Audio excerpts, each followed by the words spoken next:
하나님의 말씀 우리 마태복음 5장 1절부터 보시겠습니다. 마태복음 5장 1절. 예수께서 무리를 꼬시고 산에 올라가 앉으시니 제자들이 나온지라.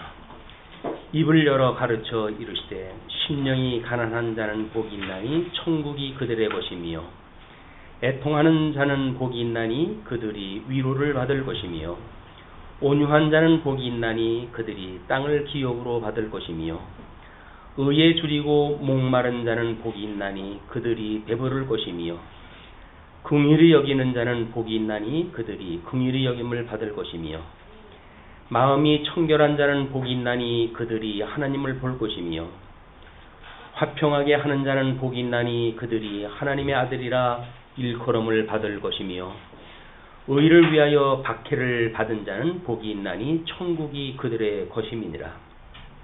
나로 말미암아 너희를 욕하고 박해하고 거짓으로 너희를 거슬려 모든 악한 말을 할 때에는 너희에게 복이 있나니 기뻐하고 즐거워하라.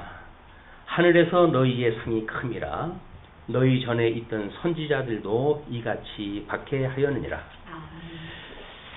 우리 이제 마태복음 5장으로 넘어가게 되면 제2장으로 해가지고 장이 바뀝니다. 그래서 5장서부터 16장까지의 그 내용이 그리스도의 선지직이라고 하는 것으로 이제 큰 제목이 바뀌거든요.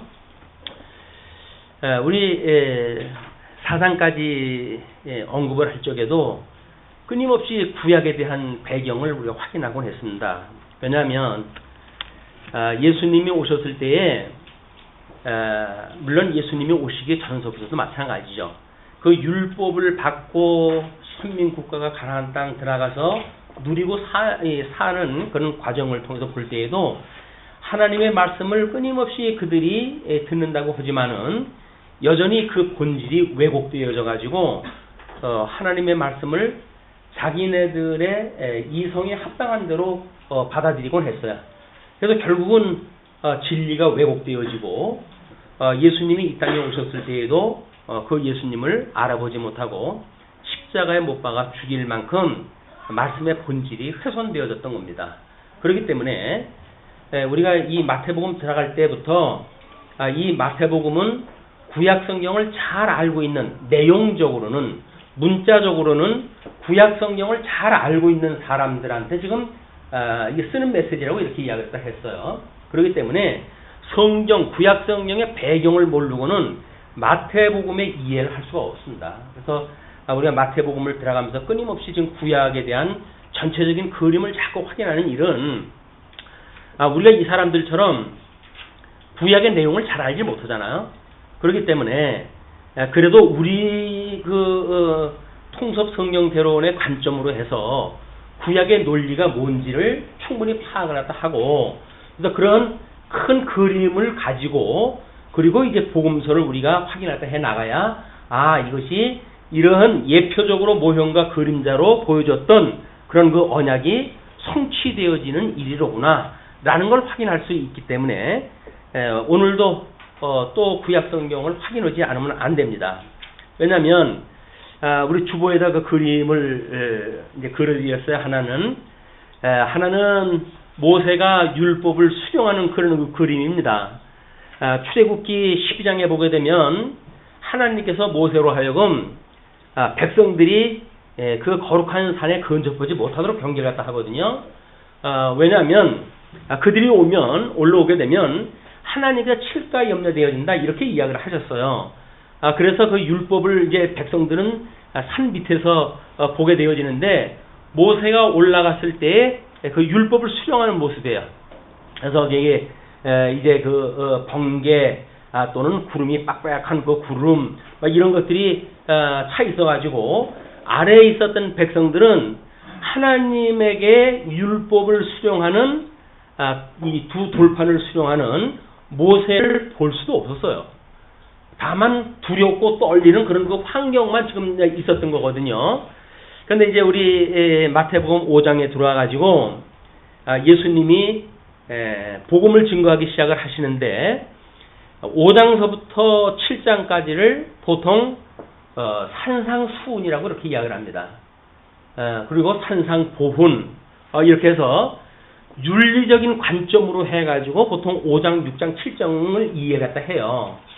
예수님은 굳이 오셔가지고 너희들이 성경을 이렇게 윤리적으로 보는 것이 잘못되어진 거야 라고 하는 거를 위해가지고 지금 이렇게 산상수훈이라고 하는 이런 그 내용을 소개했는데, 그 산상수훈을 읽어내는 사람들은 여전히 여기서 도덕적 교훈을 얻으려고 한다는 거예요.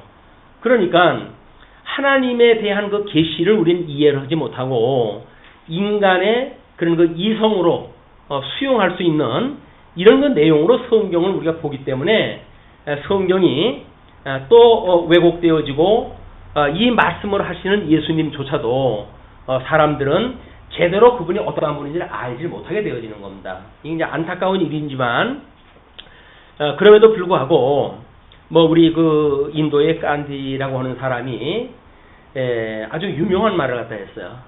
이 산상수훈은 모든 종교의 알맹이다. 이렇게 선언을 갖다 했어요. 그리고 이게 천국의 이게 헌법이다. 이렇게 이제 이야기를 했어요.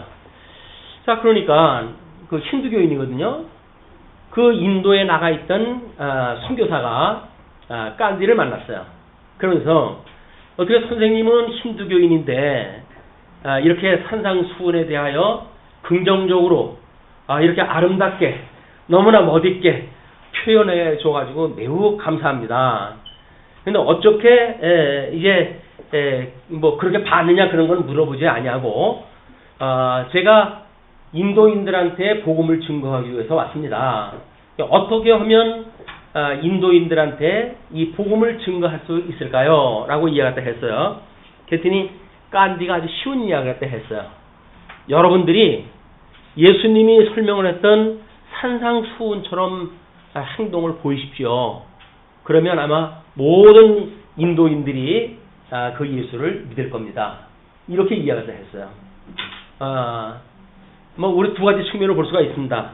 깐디라고 하는 그런 그 힌두교인의 그 입장으로 보았을 때 계시 종교라고 하는 걸 그 사람은 모르는 사람이에요.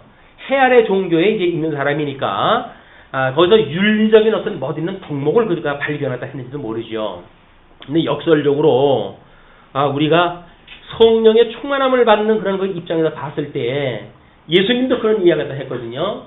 그 율법을 주장하는 바리새인이나 사두개파 이라는 그 사람들을 경계할 때 그들의 말은 들으라. 그러나 그들의 행동은 따라하지 마라. 이렇게 이야기가 되어졌어요. 그러니까 인간이 자기네들이 가지고 있는 어떤 윤리적 잣대를 가지고 신앙생활을 한다는 그 이야기는 한마디로 예수를 믿을 수가 없는 조건입니다. 그런데 오늘 우리는 이제 뭐 팔복에 대한 내용을 이제 오늘 주로 공부를 하게 되어질 건데 이 팔복의 내용을 가지고 이렇게 살면 이런 자들은 복이 있고 그렇기 때문에 이러이러한 것이 상급으로 주어진다는 이야기인가? 이런 쪽으로 보게 되면 지금까지 산상수훈을 해석했던 사람들하고 다른 것이 아무것도 없어요. 똑같은 방식으로 우리가 어찌어찌 하면 그런 상급을 얻으리라 라고 하는 생각을 갖게 되어진단 말이에요. 예, 예수님께서는 지금 마태복음 그 5장서부터 16장까지를 그리스도의 선지직이라고 이야기를 했고 5장서부터 9장까지의 내용을 말씀과 권세로 지금 선지자이심을 증거한 거다. 이렇게 이제 우리가 제목을 잡아놨거든요. 그리고 이제 5장서부터 7장까지 소위 산상수훈이라고 하는 그런 그 내용을 말씀으로 선지자임을 증거하는 것이다. 이렇게 이야기를 했어요. 그러니까 예수님이 말씀으로 선지자임을 증거한다고 했으니까 구약에 살아있던 선지자들이 무엇을 전했고 그리고 어떤 삶을 살았는지 또 하나님의 어떤 메시지를 그들이 증거하면서 사역을 갖다 했는지 그 내용을 모르고서는 예수님의 이 내용을 파악을 할 수가 없어요.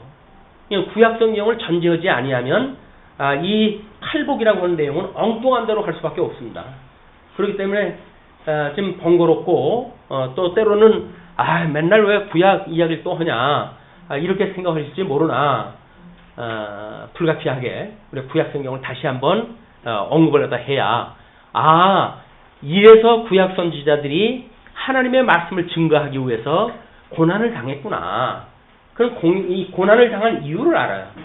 선지자들이 그렇게 하나님의 말씀을 증거하는데 백성들은 불순종하면서도 선지자들에게 돌을 들어가지고 치려고 하는 이런 그 자세를 취한 이유가 도대체 뭐냐.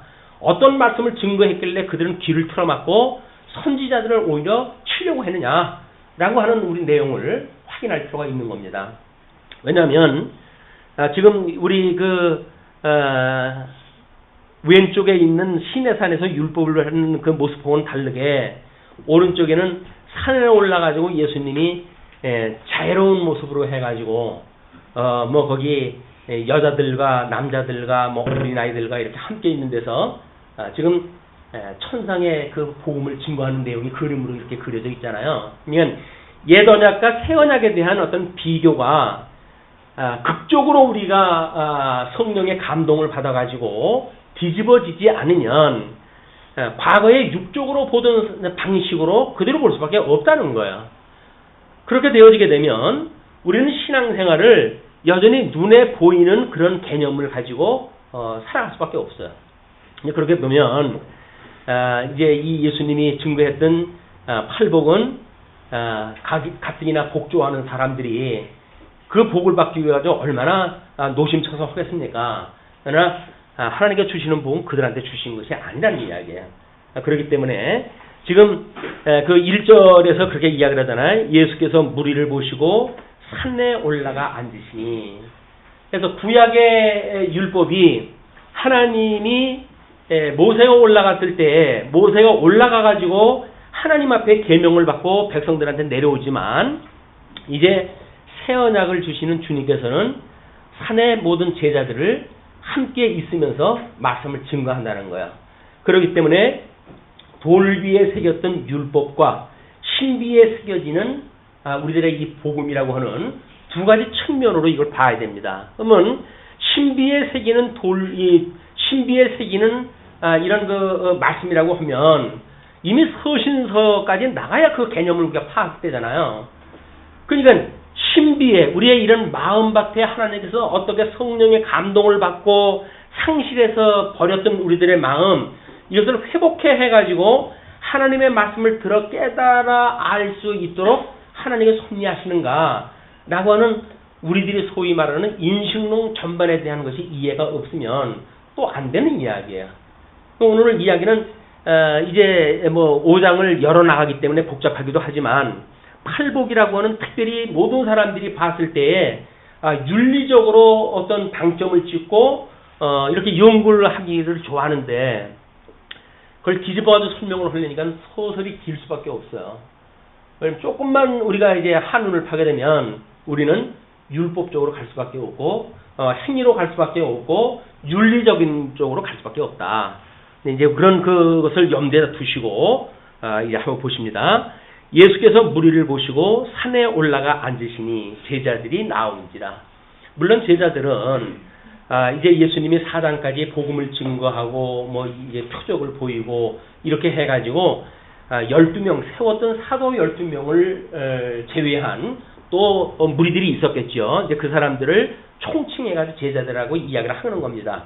그러나 이제 그 말씀을 듣고자 하는 자들은 예수님을 중심으로 해가지고 제일 중심에 모였겠고, 그리고 나머지 사람들은 이제 언제쯤 병 고쳐 줄래냐? 라고 해가지고 언저리 애들 전부 3, 3, 5 짝정가지고 지네들끼리 딴짓하고 있을 거야, 이제.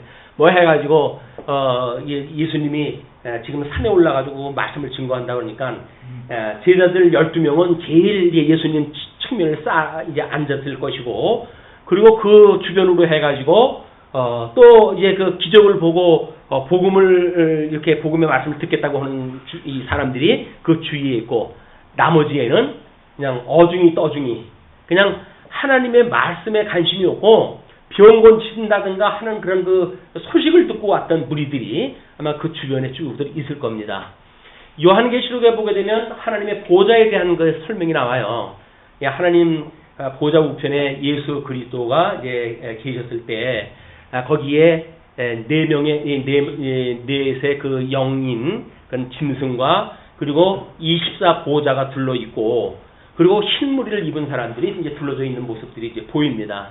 그냥 이 보좌라고 하는 그것이 하늘에서 지금 이것이 이루어진 거예요. 이루어진 건데 구약세 때는 막 신의 산을 통해 가지고 율법 주는 모습으로 또는 성전을 짓고 성막을 짓는 그런 그 제사를 드리는 모습으로 이걸 보여주셨어요.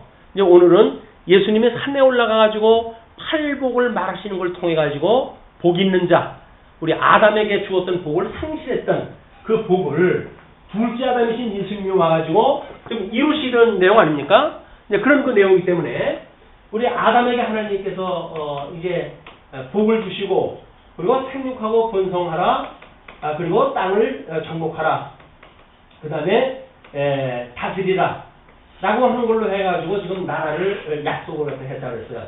우리가 복과 나라라고 하는 걸로 해서 우리가 양전약이다 이렇게 이야기하잖아요. 두 가지 언약을 주었지만 아담의 불순종으로 해가지고 사망 권세에 지금 종이 되어진 상태예요.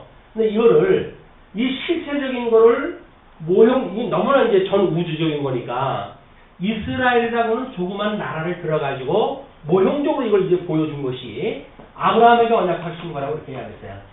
예, 아브라함에게 언약을 갖다 하시고 이 아브라함이 12에게 이제 언약을 갖다 하셨는데 하나님께서 이 아브라함에게 언약했던 백성들이 애굽에 내려와가지고 애굽의 종노릇을 하게 되어집니다. 이제 뭐 중간중간 배웠던 내용들이 이제 익숙하니까 건너뛰면서 설명이 되어지는 겁니다. 이제 그걸 염두에 두셔요. 그러면 애굽에 있던 이스라엘 백성들을 하나님께서 열조와의 언약을 기억을 하시고 이들을 애굽에서 불러내시죠. 그걸 우리가 출애굽 사건이라고 이렇게 이야기했어요. 출애굽 사건이다. 그러면 출애굽이 되어져가지고 광야에 이 사람들이 40년 동안 이제 이 우고를 하게 되어지는데 하나님이 약속한 가나안 땅까지 일주일이면 갈 수 있는 거리예요. 그런데 이 하나님께서 이 정탐꾼을 이제 가나안 땅을 들여다보내는데 그들이 정탐을 갖다 하고 나와가지고는 큰일 났다. 이제 우리는 다 죽었다. 라고 불순종을 또 하기 때문에 하나님께서 40일을 통해 가지고 이 가나안 땅 40일을 정탐을 보내는데 갔다 와가지고 엉뚱한 소리 갖다 해가지고 하는 진노를 갖다 해가지고 결국은 내가 너들 40년 동안 여기 당하게 할 거야 라고 이야기가 하였어요. 이 사람들은 40년 동안 여기서 있게 되어진 이유가 이 40일 동안 잘못 정탐한 사람들에 의해 가지고 미혹당했기 때문에 만들어지는 현상들이에요, 이게. 그리고 출애굽이 되어질 때 20세 이상이 되어진 사람들은 이 광야에서 내가 다 죽여버릴 거야. 이렇게 이야기를 했어요. 그리고 20세 미만으로 남았거나 광야에서 출생한 사람들만 내가 가나안 땅으로 들여보낼 거야. 하나님이 이렇게 이제 약속을 하다 하였어요. 자, 그러면 이제 이 광야에 있으면서 시내산에서 율법을 받았어요. 이제 시내산 율법을 받았어요. 네, 그 율법은 물론 돌비에다 생긴 겁니다. 돌판, 두 돌판으로 되어져 있고, 그리고 이거는 지금 모형적이라고 그랬어요. 우리 오실 예수님에 대한 예표, 미리의 표식을 갖다 하는 예표로서 모형과 그림자였다. 그러니까 구약성경의 이 내용은 우리가 잘못 이해하게 되면 모형이나 그림자로 보여준 거를 그대로밖에 날 수가 없어요. 그러니까 여기서 만약에 속옷장난으로 뭔가를 보여주었는데 그거를 우리가 성령의 감동이 없이 그대로 보게 되면 속옷으로만 보이는 거예요. 건물을 질 때 우리가 모형도를 만들고 이제 우리 설계도도 그림을 그려가지고 미리 보여놓고 그러지 않습니까? 근데 그거는 짓기 전에 이 사건이란 말이에요. 그렇게 우리가 짓겠다 그런 그 이야기 아니겠어요? 그런데 건물이 다 짓게 되어지게 되면 우리는 그것이 실체가 아니라 이거를 짓기 위해서 만들었던 설계도야. 이 정도로 해가지고 이게 해석이 돼야 되는데 설계도를 가지고 이것이 진짜라고 자꾸 우기는 거예요. 그러니까는 진짜를 알 수가 없는 거야. 예수님이 세례 요한도 마찬가지지만 마지막 선지자로 왔던 요한도 예수님도 회개하라, 천국이 갖고 왔다 이렇게 이야기를 하잖아요. 천국이 갖고 왔다. 그런 그 이야기는 이 사람들이 지금 천국을 누리지 못했다는 이야기죠. 자, 그런데 하나님께서 이 가나안 땅에 들어가가지고 우리 보통 이제 크게 네 부분으로 나누잖아요. 그래서 우리 창건, 궁극, 유수, 회복. 이것이 우리들이 보고 있는 구약성경 역사서의 큰 테마입니다. 그러니까 사무엘서 이 룻기로부터 사무엘서는 좀 창건에 대한 이야기고 열왕기에 대한 내용은 이 궁극에 대한 걸 우리가 이제 설명을 한 것이고, 그다음에 모든 역대기의 내용은 유수에 대한 그런 그 이야기였다. 그리고 이제 에스라로부터 에스라, 느헤미야, 에스더서까지의 그 내용이 회복에 대한 내용이라고 역사서에 대한 해석을 우리는 했어요. 그러니까 이런 구약적인 방법으로 이분에 대한 걸 설명했다고 이제 우리가 늘 확인했다고 하지 않았습니까? 그러면 창건, 분구, 유수, 회복이라고 하는 것이 이렇게 12에게 언약했던 언약자손으로 하여금 이 언약자손이 누리고 살 하나님의 선민 국가를 하나님께서 선율해서 하셨단 말이에요. 그럼 이게 모형적으로 보여줬으니까 모형적으로 보았던 우리들이 이 모형에 대한 거를 예수님이 오시고 성령에 지금 오셔가지고 보혜산 성령이 우리들한테 구약성경은 바로 오실 이분에 대한 설명이란다. 이미 성경 통해서 우리가 확인한다 했어요. 그럼 성경을 통해서 이것이 예수 그리스도의 강탄, 예수 그리스도의 고난, 예수 그리스도의 죽으심, 예수 그리스도의 부활, 이것에 대한 예수적인 사건이란 말이에요. 이스라엘 나라를 하나님께서 잘 만들고 그래서 회복되어져 가지고 이 나라가 하나님께서 약속하셨던 그런 나라로 해서 완성도 높은 나라를 만드시는 것이 목적이 아니라 참 천국으로 오신 예수 그리스도, 복 있는 자로 오신 예수 그리스도, 이분을 지금 예표적으로 보여주는 사건이거든요. 그럼 오늘 구약성경 읽으면서 이분을 만나야 되는 거예요. 이분을 만나야 되는데 이 사람들은 이제 그 율법을 받았지만 가나안 땅에 들어갔을 때 뭐 끊임없이 제사를 드리고 그랬어요. 성경대로 제사를 드리고 뭐 하나님을 경외한다고 나름대로 뭐 했습니다. 그러나 하는 일마다 하나님께서 그런 것이 아니라는 거예요. 너희들이 드리는 제사에 내가 아주 냄새가 난다. 하나님께서 그러니까 싫다는 거예요. 이제 그렇게. 왜? 의미를 모르는 거예요. 왜 그렇게 해야 되는지 의미를 모르고 그냥 드리라고 하니까 드린단 말이에요. 드리라고 하니까 드리는 거예요. 그러니까 하나님의 입장에서 보게 되면 이들이 어떤 마음을 들여가지고 드리는 제사가 아니라 형식적인 제사로 끝나고 말잖아요. 그러니까 형식적으로 드리는 제사에 내가 싫다 그 이야기예요. 내가 원하는 거는 너희들에게 형식적인 제사를 원하는 것이 아니라 내가 원하는 건 너희들의 순종을 이야기한다. 근데 이 사람은 순종한다고 지금 그 이야기를 하는 거거든요. 말씀을 순종을 한다고 지금 그 일을 또 하는 거예요. 근데 하나님은 그들한테 내가 원하는 거는 순종을 원해 이렇게 이야기를 하셔요. 아니 어떡란 말이에요. 말로 설명되어진 것, 율법으로 설명되어진 것, 모세 오경으로 해서 기록되어진 그 율법대로 해가지고 지키는데 그걸 순종한다고 순종을 하는데 하나님께서는 난 그걸 원치 않는다는 거예요. 그러면서 순종을 원하신다요. 그럼 분명한 거는 백성들이 하는 순종과 하나님이 원하시는 순종하고 뭐가 다르잖아요. 이 사람들이 끝내 그걸 몰라요. 끝내 몰라요. 예수님 오실 때까지 그걸 몰랐어요. 그리고 열심히 뭐 제사를 드리고 뭐 나라를 회복하려고 해가지고 뭐 숱한 생명을 버려가면서 이 나라를 뭐 회복에 애를 쓰고 그러거든요. 그런데도 불구하고 예수님이 오셨을 때까지도 로마 제국에 이게 이 노예로 있게 되잖아요. 주권 상실되어진 그런 그 나라로 있게 되지 않습니까? 나라가 이해 안 되는 거예요, 지금. 왜냐면 하나님께서 하시는 그 천국은 예수 그리스도가 오셔가지고 이루실 그런 천국에 대한 이야기인데 이 사람들은 자기네들의 삶 속에서 이걸 보고 있으니까 이 세계가 보이지가 않는 거예요. 형이하학적으로 이 사람은 살아갈 수밖에 없고 이런 신령한 세계가 보지 못하는 이런 가운데 있었다. 이런 사람들에게 예수님께서 너희들 내가 선지자, 참 선지자야 라고 해서 선지자의 이야기를 지금 이제 끄집어낸단 말이에요. 그럼 선지자가 주로 이제 이 분국되어지고 유수되어지고 이때까지 이제 이 주요 활동 시기가 이때가 선지자들이 일했을 때거든요. 근데 선지자들이 했던 멘트가 뭐 다 이 대선지서 4개, 소선지서 12개 해가지고 선지서만 해가지고 16가지가 되지 않습니까? 근데 그걸 다 공부를 하려면 힘들단 말이에요, 이 시간에는. 그러니까 제가 대강 그 사람들이 뭘 말했느냐, 라고만 이야기를 갖다 해드릴게요. 나머지 거 이제 그런 거 자세한 거는 저는 따로 공부를 갖다 하셔야 돼요.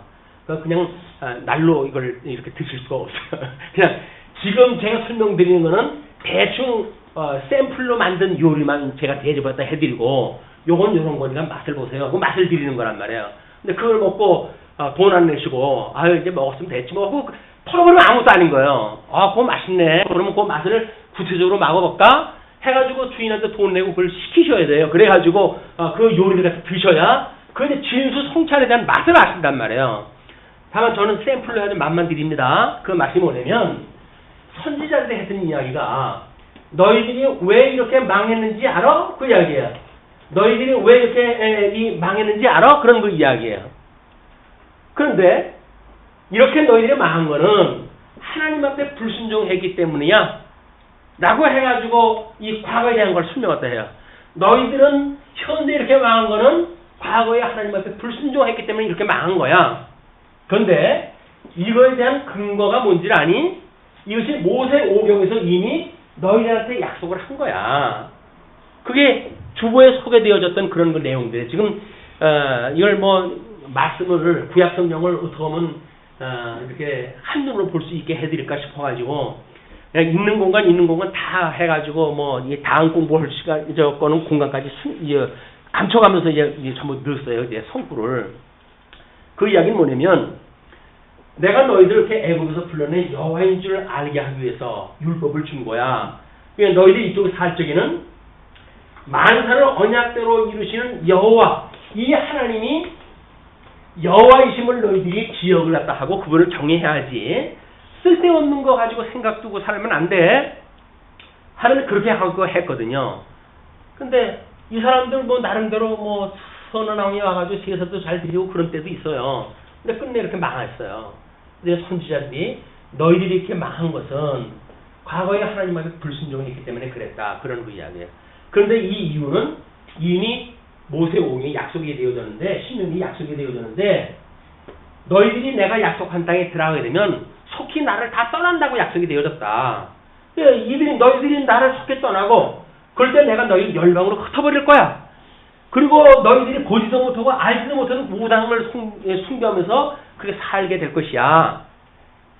근데 한 가지의 약속이 또 남았는데, 그때에 그 이야기에 완전히 이렇게 유수가 되어지고 산산이 흩어지고 이렇게 했을 때 돌아올 마음이 너희한테 있게 될 때에 마음을 다하고 정성을 다하게 되어지게 되면 너희들한테 돌아오게 해주겠다고는 이 약속이 남아져 있단 말이에요.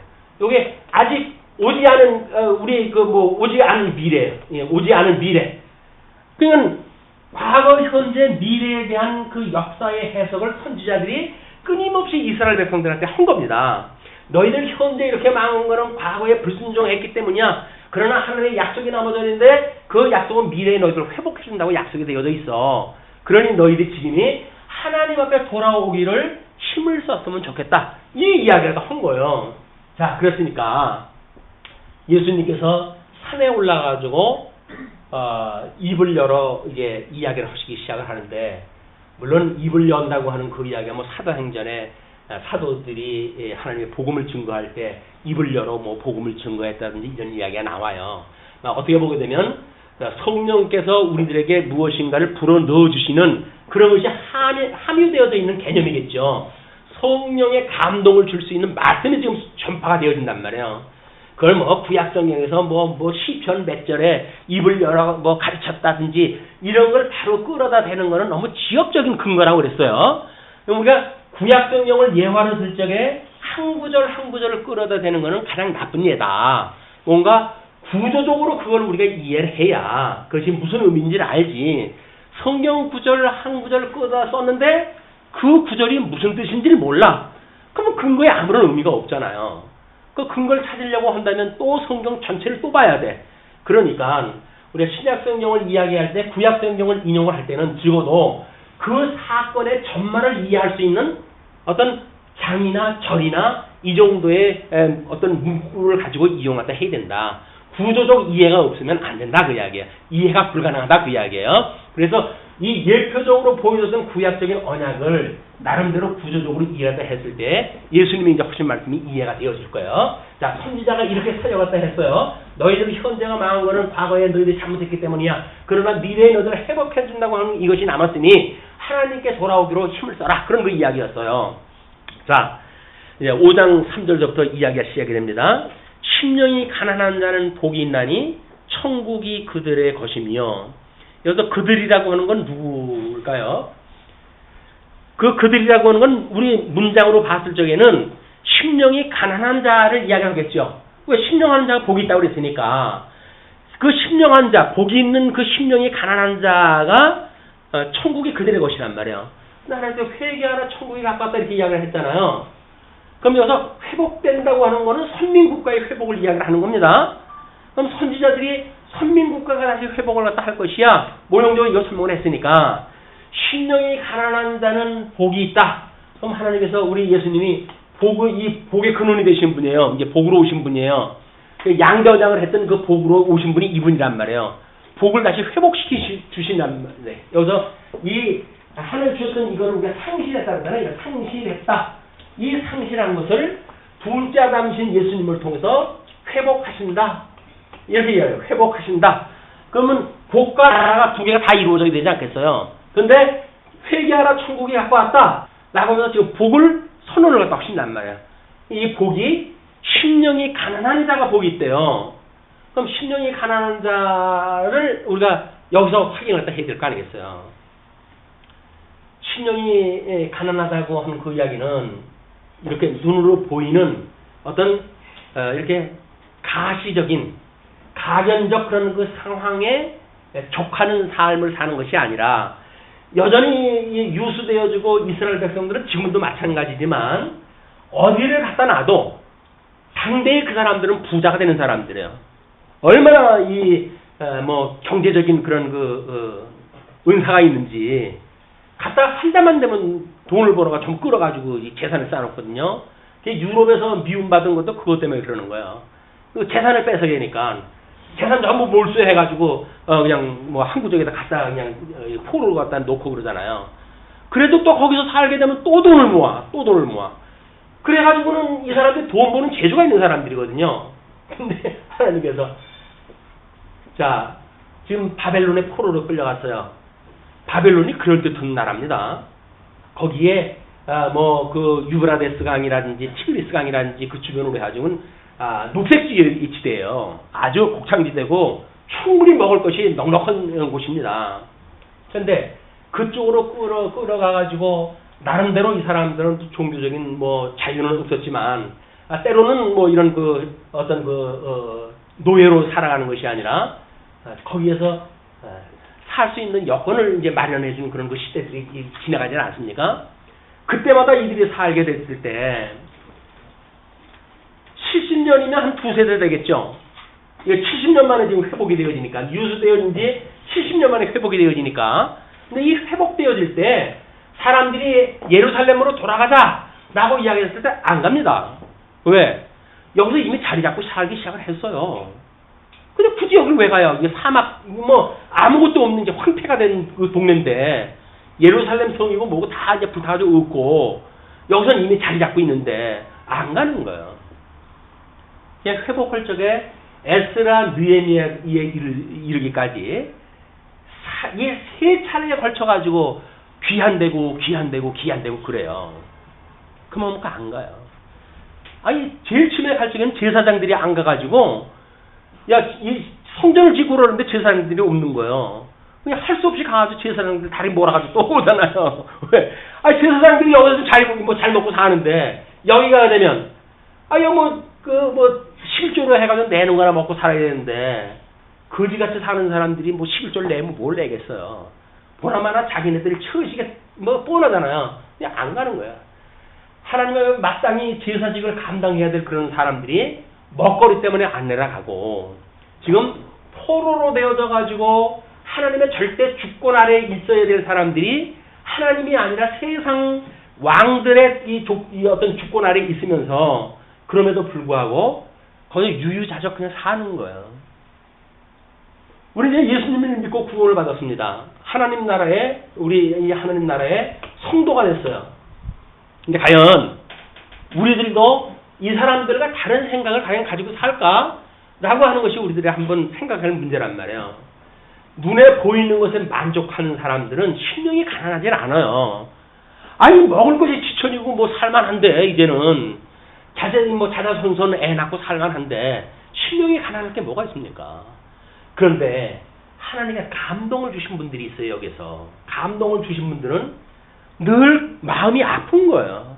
여기서 밥을 먹고 살아도 밥을 먹고 사는 것 같지가 않은 거예요. 머리알 씹는 것 같고 끊임없이 우리 솔로몬이나 다윗이 이제 그걸 기도했던 것처럼 우리가 외국에 끌려간다 할지라도 주에 계신 곳 성전을 향하여 기도할 때 우리를 돌아보소서라고 했던 그런 그 기도를 했다 해가지고 포로로 끌려왔지만 하루에 몇 차례씩 예루살렘을 향해가지고 이 기도를 갖다 하는 백성들이 있어요. 그 사람들이 심령이 가난한 사람들인 거예요. 그 사람들이 복 있는 사람이에요. 이 땅에서 부유로운 거에 만족하지는 않고 오히려 하나님의 약속되어진 그 나라를 끊임없이 바라보고 사는 사람들, 그게 복 있는 사람이란 말이에요. 그 사람들이 복이 있는데 그들이 증거한 것이 이분 아닙니까 지금. 그러니까 지금 그 심령이 가난한 복이 있어요. 거기서 그렇게 선지자의 말을 듣고 박해 가운데도 그런 그 복음을 증거하고 또 그 복음을 듣고 끊임없이 하나님 나라 거기에 그 예루살렘을 향해서 기도하고 이런 신선한 사람들이 있었는데 이 사람들이 오실 예수 그리스도를 예표한 사람들이었단 말이에요. 이들이 복 있는 것처럼 주님이 복 있는 자이기 때문에 하나님의 나라는 이분의 것이다 그 이야기예요. 여기서 약속한 이분들의 것이 약속대로 오신 예수님의 것이다 그 이야기예요. 그러니까 심령이 가난한다는 복이 있으니 천국이 그들의 것이다. 여기서 너희들 우리 예수님 오셨을 때 이 바리새인들 또 여기서 서기관들 대제사장들 이런 모든 사람들이 예수님을 이 하나님을 섬긴다고 이야기를 했잖아요. 그럼에도 불구하고 이들은 하나님을 섬기는 것이 아니라 자기네 배를 섬긴 거란 말이에요. 자기네 배를 섬기기 때문에 심령이 가난하지 않아요. 로마 제국의 주권 아래 있으면서도 불구하고 그들은 아쉬운 게 아무것도 없습니다. 왜? 모든 종교적인 권력 다 가지고 있죠. 정치적인 권력 다 가지고 있죠. 부에 대한 권력 다 가지고 있죠. 이 사람들이 아쉬운 게 뭐가 있어요? 이 사람들의 것이 아니란 말이에요. 여기서 그래도 여전히 그 성전에서 메시아가 오기를 기다리고 있었던 우리 안나 선지자 같은 사람들, 이런 사람들이 이분을 올 때를 갖다 기다렸던 사람들 아니에요? 그러니까 예수님이 그 어린 시절에 성전에 오게 됐을 때 이제 비로소 우리 하나님은 나를 놓아주시는군요. 늙을 때까지 이분을 기다리고 있는 거예요. 먹기를 제대로 먹습니까? 모릅니까? 생명 부재하는 이유가 오직 이분을 오시기를 갖다 기다리는 거예요. 근데 이분이 오셨어요. 난지 8일 만에 이제 할례를 받아야 되지 않습니까? 이분이 왔어요. 그러니까 주여 이제 나를 놓아주십니다. 여기에 세상 살아가는 이유가 뭐가 있겠어요? 이분을 만나고 천국에 내가 들어가게 하끔 하시는 그런 곳에 내가 참여하게 됐으니 하나님 영광 받으십시오. 찬송을 또 하는 거 지나잖아요. 이런 것이 지금 있는데 이 자들은 끊임없이 그런 사람들을 우습게 여기고 그리고 그 사람들을 이용을 했다 하고 그리고 가진 장사 다 하고 이렇게 해가지고 배를 불리는 인간들이었다. 자, 두 번째, 온유한 자는 복이 있나니 그들이 땅을 기업으로 받을 것이요. 온유한 자, 여기서 어떻게든지 재산을 갖다 쌓으려고 해가지고 아마 이전 투가 있었을 겁니다. 그러지 않고서 어떻게 돈을 모아요? 그런데 여기서 온유한 자들이 있었어요. 온유한 자들. 하나님께서 약속한 대로 회복이 되어지는 거지. 내가 여기서 안간힘 쓴다고 되어지는 건 아니잖아. 이런 온유한 마음을 가진 사람들이 결국은 회복에 참여하게 되어져요. 그 사람들이 복 있는 자란 말이에요. 그 온유한 자가 바로 어린 양 예수의 이 어린 양으로 오신 예수님의 모습인 거예요. 어린 양이라고 하는 그거는 싸워도 이기지를 못합니다. 근데 하나님께서 능력으로 어린 양의 그 권세로 해가지고 짐승 권세를 이기게 하시잖아요. 이런 걸로 인해 가지고 결국은 온유한 자에게 복이 있다. 그리고 그들이 땅을 차지할 것이다. 이렇게 이야기를 하는 겁니다. 세 번째, 의에 줄이고 목마른 자는 복이 있나니 그들이 배부를 것이며. 자, 의에 줄이고 목마른 자. 지금 의에 줄였다고 하는데 배불렀다고 한다면 의에 줄인 사람이 여기서 눈에 보이는 먹거리 많이 주겠다는 이야기하고는 아니라는 게 보이잖아요. 그죠? 상반된 이야기란 말이에요. 의에 줄이고 하나님의 공의 그런 걸 늘 바라고 여기서 지가를 느끼고 사는 사람이 있는 거예요. 밥은 먹는데 배가 이게 먹은 것 같지가 않아. 여기서 뭐 이게 숨을 쉬고 살고 뭘 사는데도 불구하고 사는 것 같지가 않아. 왜? 하나님 나라의 삶이 아니라 이 주권을 잃고 하나님께서 주셨던 복을 상실하고 살아가는 입장이기 때문에 그들은 매우 지금 어려운 상황에 있기 때문에 그렇습니다. 그런데 거기서 목마르라 하는 그런 그 사람들한테 복이 있는데 그들이 배부를 것이다. 그래서 우리 주님께서는 일용할 양식으로 해가지고 끊임없이 우리에게 주시는 거예요. 세상에 배부르다고 해가지고 배가 부른 게 아닙니다. 하나님의 이 양식으로 해가지고 우리 배가 불러야 아 주님 그걸로 좋게요. 여기서 지족의 삶이 나오는 거 아닙니까? 지족이라고 하는 것이 눈에 보이는 거 싸가지고 지족을 느끼려면 한도 없고 끈도 없어요. 재벌들이 왜 자꾸 다고다고 하는지를 아십니까? 안 되는 거예요. 그럼 만족이 없어요. 그런데 우리 생명 되시는 예수 그리스도 이 만나 되시는 이 만나를 제대로 양식으로 받게 되어지게 되면 우리는 족함을 깨닫는 지혜를 주셔요. 그렇기 때문에 설사 이 세상에서 다른 사람 3끼 먹는데 2끼 먹는다 할지라도 그 사람은 족하게 살아요. 족하고 감사하면서 기뻐하며 산단 말이에요. 근데 여기 3끼 4끼 먹으면 뭐래요? 온통 뭐 이 족함이 없어가지고 스트레스 받고 그걸로 해가지고 천국을 잃고 사니까 그런 그 상황이 지금 연출이 되어지는 거다. 자 그러면서 또 이제 다음이 긍휼히 여기는 자는 복이 있나니 그들이 긍휼히 여김을 받을 것이며. 긍휼히 여김을 이 긍휼히 여기는 자 여기에서 지금 이 돌아가도록 회복이 약속이 되어져 있는데 이쪽에 돌아가는 것보다는 이쪽의 거에 관심을 갖고 있는 사람들을 봤을 때 우리 선지자들의 마음이 그러지 않았을까요? 형제요 동포요 이거에 만족하지 말고 주님께서 약속했던 회복의 때를 기다리십다. 이걸 이야기하는 사람들이 그럼 긍휼히 여기는 마음으로 그 복음을 증거했을 거예요. 그런 자들에게 하나님께서 긍휼을 복으로 주시겠다는 거예요. 그래서 우리 예수 그리스도의 자비성, 이 긍휼로 인해 가지고 우리가 구원의 감격을 누리고 사는 겁니다. 그래서 그걸 우리 주님께서는 주기도를 가르칠 때 그러지요. 우리가 우리에게 잘못한 사람을 용서하여 준 것처럼 우리의 죄를 용서하여 주십시오라고 기도라도 하래요. 그냥 우리가 끊임없이 예수 그리스도로 말미암아 용서를 받고 살아간다고 하는 긍휼한 우리 신세라고 하는 걸 우리가 인지하지 못하게 되면 다른 사람에 대한 용서가 나올 수가 없는 거예요. 그냥 정죄하고 그걸로 인해 가지고 결국은 자기의 어떤 그런 그 뜻을 실현하려고 하고 이런 자들의 이 반열이 되어진단 말이에요. 그러나 예수님께서는 긍휼히 여기라는 거예요.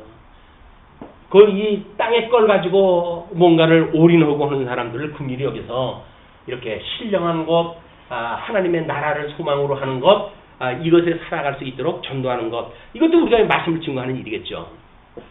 다음에 마음이 청결한 자는 복이 있나니 그들이 하나님을 볼 것이며.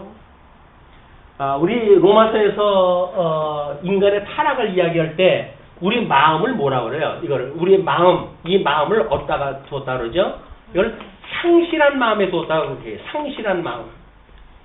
그냥 하나님을 향하여 살아가야 되는 우리들의 마음인데 저 아담이 불순종을 했을 때 이 상실한 마음은 세상 거를 향해서 살 수 있는 이런 마음으로 우리가 저주를 받은 거예요. 이걸 상실한 마음이라고 그래요. 근데 이제 둘째 아담이신 예수님이 와가지고 이걸 회복해 하셨을 때 이걸 우리가 회개라고 합니다. 회개했을 때 비로소 우리는 하나님을 보게 되어지는 거예요. 그러면 여기에 있는 사람들이 끊임없이 오실 메시아 하늘 약속한 대로 이루어질 하나님의 나라 이걸 구해야 되는데 이 사람들은 그것이 아니라 여기서 살 거를 끊임없이 추구하고 있잖아요. 이것이 지금 여기서 이야기를 하는 거예요. 마음이 청결한 자는 복이 있다. 그래서 마음이 청결해가지고 우리가 이쪽을 향해서 살아가는 것이 아니라 이 세상을 향해 살아가는 것이 아니라 회복할 약속을 하셨던 주님의 약속을 바라고 살아가는 것 이것이 마음이 청결해진단 말이에요. 이 더러운 마음으로부터 깨끗한 마음으로 바뀌는 것 이것이 성령께서 하시는 역사예요 또. 근데 예수님이 오셨을 때 이렇게 돌이킴이 없고 이 사람들은 여전히 그렇게 살고 있고 이 사람들 아래서 살아가는 모든 유대인들도 이들의 지도를 받고 살아가니까 뭐 전부 그냥 그렇게 사는 거예요. 그때 예수님이 와가지고 너희들 마음이 청결한 자는 복이 있다 이렇게 이야기를 하는 거예요. 그럼 이 역사를 이해할 수 있는 사람이라고 한다면 그때 마음이 청결한 사람들은 이렇게 살았지 라고는 말씀이 이해가 되어지게 되면 복 있는 자가 맞구나. 이분이 바로 구약에서 예언되어졌던 메시아로구나. 이걸 깨달을 수 있었을 거란 말이에요. 그걸 지금 통해 가지고 내가 구약에 언약되어진 선지자야 라고 하는 걸 지금 증거하고 있다. 자, 그들이 하나님을 볼 것이래요. 이 어둠에 내어버려서 상실한 마음은 여기서 내쫓았다고 하는 것이 뭐야? 이 상실되어진 개념이 이 하나님을 볼 수 없는 어두움에 우리를 내어버려 두었다. 어두움에. 그래서 이 하나님이 보이질 못해요. 여기서는. 이 하나님께서 이 어둠에 있던 우리들을 빛의 권세를 가지고 우리를 깨트려가지고 여기서 우리를 건져내셔야 비로소 우리 하나님을 볼 수가 있단 말이야. 그러니까 우리 이런 그 삶을 통해서 끊임없이 하나님을 보고 살아갈 수 있으면 얼마나 좋을까요? 자 그렇게 하면서 다음에 화평하게 하는 자는 복이 있나니 그들이 하나님의 아들이라 일컬음을 받을 것이니라. 이들은 원래 우리 야곱의 12아들 중심으로 했던 언약자손들이었어요. 언약자손인데 주권을 잃고 지금 이 바벨론 그 제국의 종로로 둔다는 이야기는 뭐예요? 바벨론 백성이 되어지는 거예요. 그러니까 하나님의 아들이랑 일컬음을 받는 그런 그 방법은 오직 회복되어지는 하나님 나라 가는 방법밖에 없어요. 여기 와야 이제 하나님의 아들이라고 칭함을 받는 거지. 여기서 주권 국가 바벨론 주권 아래서 거기서 살면 바벨론 국민으로 사는 거지 하나님 국민으로 사는 게 아니다. 그래서 그렇게 이야기도 하고 그다음에 드디어 이제 8번째 복 있는 자 오늘 신나는 복을 좀 받을까 기대하다 하셨다고 한다면 죄송합니다. 그러나 진짜로 이 복을 갖다 소개를 갖다 해드리는 거니까 세상에 있는 복보다 수만 배, 수천 배가 되어지는 거예요, 이게. 자, 이렇게 하시면서 이제 8번째, 의를 위하여 박해를 받는 자는 복이 있나니, 의를 위하여 박해를 받은 자가 누구예요? 의라고 하는 것은 끊임없이 이 불순종하는 것, 하나님의 의에 대하여 불순종하는 자들, 이런 자들에 대하여 너희들은 회개하고 돌아와라. 하나님이 기뻐하시는 것은 순종이다 해가지고 돌에 맞고 그냥 애매한 매를 맞고 그러면서 복음을 증거했던 사람들이 누구예요? 선지자들이에요. 그런 사람들이 복이 있단 말이에요. 의를 위하여 이제 그 박해를 받은 자가 복이 있다. 천국이 그들의 것이다. 그 이야기예요. 근데 거기에 이제 11절서부터 좀 재해석이 필요한 설명이 또 붙습니다. 나로 말미암아 너희를 욕하고 박해하고 거짓으로 너희를 거스려 모든 악한 말을 할 때에는 너희에게 복이 있나니?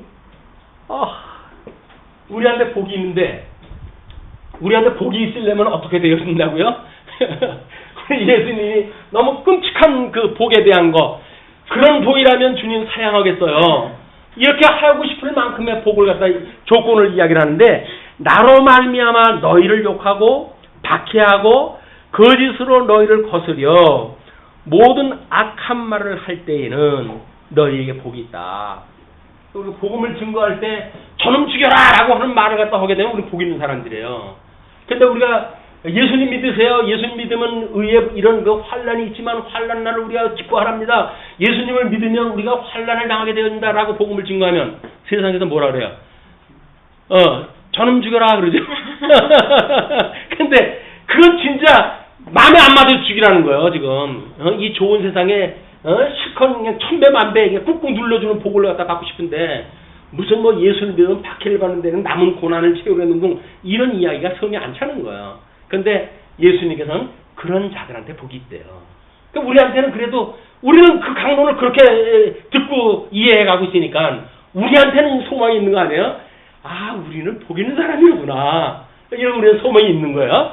자, 그러면서 기뻐하고 즐거워하라. 하늘에서 너희의 상이 큼이라. 하늘에서 이 하늘 이것이 여기서 율법으로 받았던 구약이 육적인 거라고 한다면 이쪽에 하늘에 있는 건 이 신령한 거 아닌가? 신령한 것. 그냥 육적으로 보여주는 잠시 있다가 없어질 것이 아니라 신령한 것으로 우리에게 영원히 주어지는 것. 근데 이것이 하나님께 주시는 복이란 말이에요.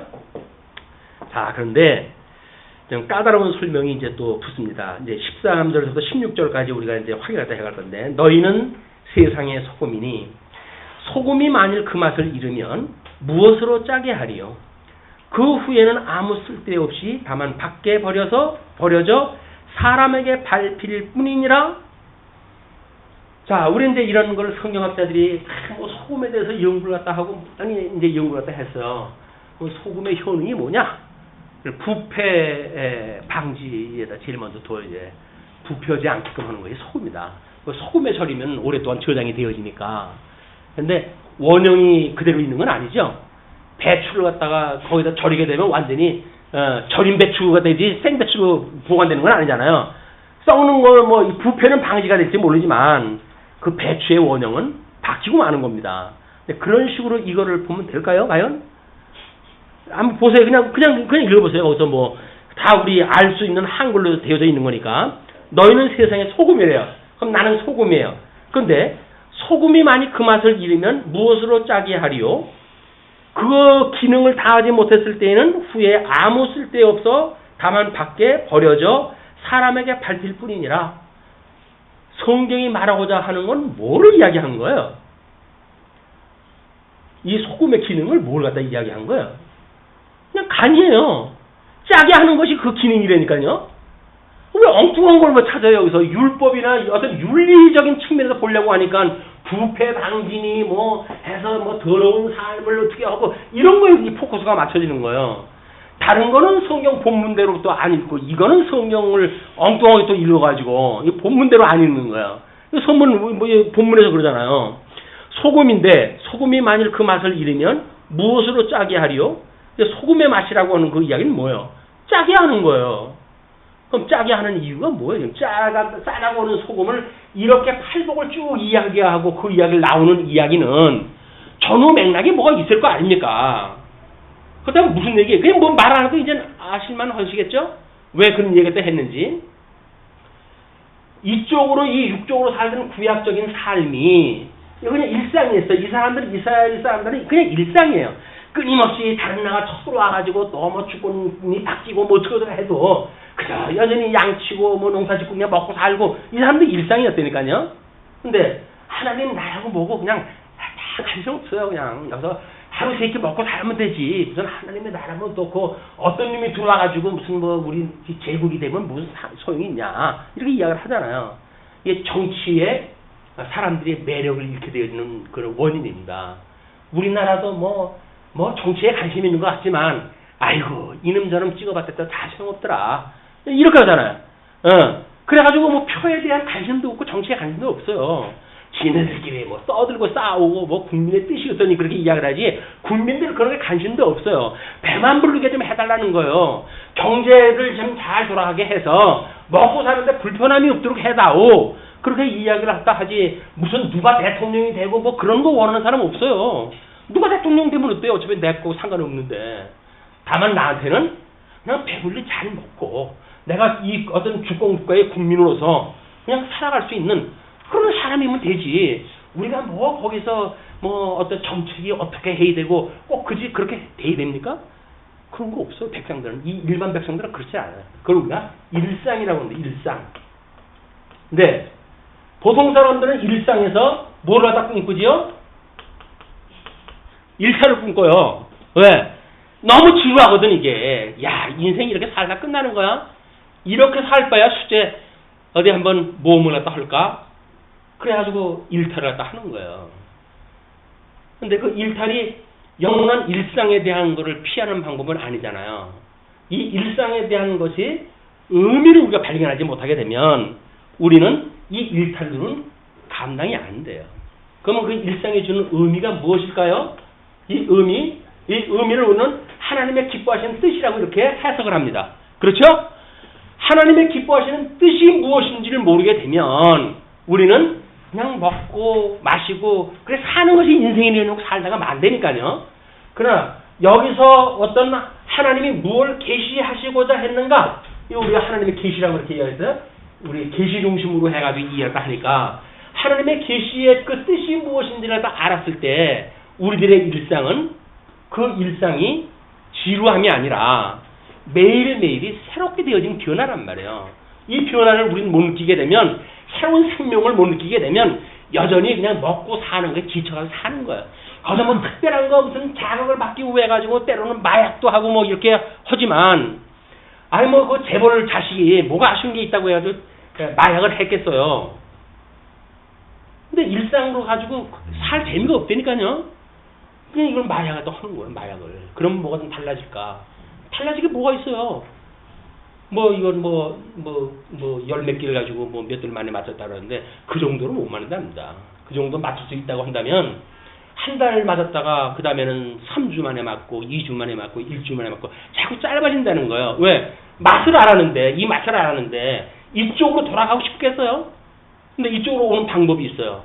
왜 마약 하는 거예요? 그렇다고 한다면 할 수 있는 입장인데 왜 못하겠어요? 하지. 그렇게 해서 인생 망가지고 소모품으로 일회용 소모품으로 없어지고 마는 거예요. 그게 짠 맛을 잃어버린 소금처럼 그냥 흘러 돌아가는 무수한 인생들의 모습이다. 우리는 소금이라고 그랬어요. 어떤 소금? 짠 맛을 잃지 않은 소금. 그럼 짠 맛이라고 하는 건 뭐예요? 의미에 간을 맞추는 사람들이에요, 우리가. 일반 그런 우리들의 삶에 대한 해석이 가능한 사람들. 우리의 삶은 맹맹하지가 않다니까요. 성도들의 삶은 맹맹하지 않아요. 왜? 우리가 소금인데 간이 짭짤하니 간이 맞아요, 우리는. 그래가지고 하나님의 뜻이 그거지요. 그러니까 성경에서 우리 신약 성경에서 너희들이 항상 기뻐하라, 범사에 감사하라, 쉬지 말고 기도하라라고 하는 그런 이야기를 하는 거예요. 아니 일상에서 그런 맛을 모르는데 뭘 감사를 갖다 해요. 다른 사람하고 비유를 갖다 해보게 되면 무슨 감사가 나옵니까? 거기서 무슨 기쁨이 나와요. 근데 하나님은 기뻐하라는 거예요. 왜? 여기에 의미가 있으니까. 근데 여기서 의미를 못 느끼고 여기에서 의미를 느끼려고 한다면 그건 발에 밟히는 흙이 돼버리고 만다.